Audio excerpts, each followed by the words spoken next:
অনেক দিন পর সন্ধ্যার নাস্তা মুড়ি ভর্তা পার্টি।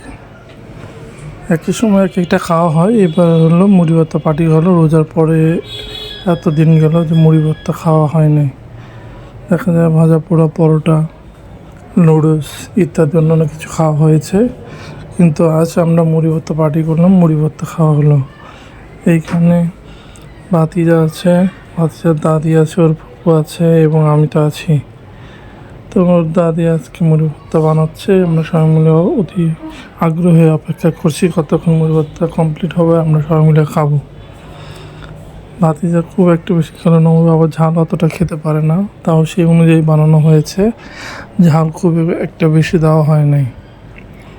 তাই অতি আগ্রহে বসে আছে কতক্ষণে মুড়ি ভর্তা হবে, কমপ্লিট হওয়ার পর সাথে সাথে আমরা সবাই খাবো। এই ফাঁকে ওর দাদি মুড়ি ভর্তা বানিয়ে নিজে আগে খেয়ে নিল। তাই তড়িঘড়ি করে ভাতিজা আবার দৌড় দিয়ে এসে খাওয়ার কম্পিটিশন লাগিয়ে দিল। ধাপে ধাপে সবাই মিলে একত্রে বসে অনেকদিন পর মুড়ি ভর্তা খাওয়া হলো, সময়টাও ভালো কাটলো।